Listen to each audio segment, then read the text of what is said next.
दोस्तों, आज मैं आपको जो कहानी सुनाने जा रही हूँ, ये कहानी है जादुई दो साड़ी के जादू की। तो चलिए दोस्तों, देखते हैं आज की ये कहानी। एक गांव में शिवानी अपने छोटे भाई प्रेम और अपनी माँ कौशल्या के साथ रहती थी। उसकी माँ कपड़े सिलने का काम करती थी। उनकी जिंदगी बहुत ही हंसी खुशी बीत रही थी।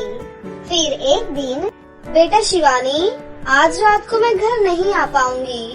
दुकान में ही रहकर आज मुझे बहुत सारे ऑर्डर पूरे करने हैं। गांव के सरपंच की बेटी की शादी है, इसीलिए वहाँ से बहुत काम आया हुआ है।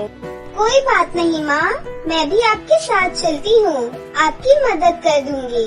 नहीं बेटा, तुम्हें कल स्कूल भी तो जाना है ना, इसीलिए तुम अपना और अपने भाई का बहुत अच्छे से ख्याल रखना और समय से स्कूल चली जाना। ठीक है माँ, आपको अगर किसी भी चीज की जरूरत हो तो मुझे फोन कर देना, मैं तुरंत आ जाऊंगी। उसके बाद कौशल्या अपनी दुकान पर चली जाती है। कौशल्या की दुकान के सामने ही एक छाया नाम की औरत की दुकान थी। जब से इस कौशल्या की बच्ची ने दुकान खोली है, मेरा तो काम बिल्कुल ठप हो गया है।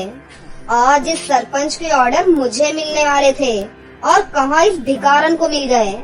अगर ऐसा ही चलता रहा तो एक दिन मुझे भीख मांगनी पड़ेगी। मुझे जल्द से जल्द कुछ करना होगा। रात को छाया सरपंच के घर से कुछ गहने चुरा लेती है और चुपके से उसे कौशल्या की दुकान पर रख देती है। अगले दिन, अरे सरपंच जी, गजब हो गया सरपंच, हमने शादी के लिए जो भी गहने रखे थे वो सब चोरी हो गए। क्या? हमारे घर में चोरी कौन कर सकता है? इस गांव में किसकी इतनी हिम्मत? तभी वहाँ पर छाया आती है। माफ करना सरपंच जी, मुझे आपको कुछ बताना है। दरअसल मैं रात को आपकी दुकान में काम कर रही थी, तभी मैंने देखा कि कौशल्या एक बैग में कुछ भरकर अपनी दुकान में ले जा रही थी। हो सकता है कि वो आपके ही गहने हो। एक बार जाकर उसकी दुकान चेक कर लीजिए। सरपंच और उसकी पत्नी कौशल्या की दुकान में जाते हैं। कौशल्या थक कर वही दुकान में सो रही थी। कौशल्या की बच्ची, बहुत हो गया तेरा ड्रामा। मुझे सब पता है कि तू सारी रात क्या कर रही थी। अरे मालकिन, आप यहाँ? मैं रात को आप ही के ऑर्डर पूरे कर रही थी। मुझे बस थोड़ा समय और दीजिए मालकिन, मैं जल्दी ही आपके सारे ऑर्डर पूरे कर दूंगी। ज्यादा भोली बनने की कोशिश मत करो, हटो यहाँ से। हमें तुम्हारी दुकान की तलाशी लेनी है। कौशल्या सरपंच की ये बात सुनकर थोड़ा हैरान रह जाती है। ये आप कैसी बातें कर रहे हैं? भला आप मेरी दुकान में क्या चेक करेंगे? देख कौशल्या, सच सच बता दे, हम तुझे कुछ भी नहीं कहेंगे। तूने रात को जो हमारे घर से गहने चुराए हैं वो वापस कर हमें, नहीं तो तेरे लिए अच्छा नहीं होगा। क्या गहने? मैंने कोई गहने नहीं लिए हैं मालकिन, मेरा यकीन कीजिए। तो ठीक है, तूने गहने नहीं लिए तो हमें एक बार दुकान की तलाशी करने दे। दोनों पति पत्नी उसकी दुकान की तलाशी करते हैं। तभी उन्हें अपने गहने दिख जाते हैं। सरपंच जी देखिए, ये रहे हमारे गहने। कौशल्या यह देखकर घबरा जाती है। मालकिन, मुझे सच में नहीं पता ये गहने कहाँ से आए मालकिन, मैं नहीं जानती। मैं सच बोल रही हूँ, मैंने आपके कोई गहने नहीं चुराए मालकिन। सरपंच की पत्नी कौशल्या की खूब पिटाई करती है। चोर कहीं की, तेरी हिम्मत कैसे हुई हमारे घर में आने की? सरपंच जी, जल्दी से पुलिस को फोन कीजिए और इस चोर को पुलिस के हवाले कीजिए। मुझे पता ही था कि तुम एक नंबर की चोर हो, इसीलिए मैंने पुलिस को पहले ही फोन कर दिया। पुलिस अभी आती ही होगी। तभी वहाँ पर पुलिस आ जाती है और कौशल्या को पकड़कर अपने साथ जेल ले जाती है। ये देखकर छाया बहुत खुश हो जाती है। तभी एक औरत शिवानी के पास जाती है और कहती है, शिवानी बेटा, गजब हो गया, तुम्हारी माँ को पुलिस पकड़ कर ले गई है। क्या? लेकिन माँ ने क्या किया है कि पुलिस उन्हें पकड़ कर ले गई है? मैंने सुना है कि उन्होंने सरपंच के घर में चोरी की है। दोनों भाई बहन भागे भागे पुलिस स्टेशन जाते हैं। पुलिस अंकल, एक बार हमारी माँ से मिलने दीजिए हमें, हम आपके सामने हाथ जोड़ते हैं अंकल। सिर्फ 5 मिनट के लिए, उसके बाद इस पुलिस स्टेशन में सबूत के बिना दोबारा मत आना।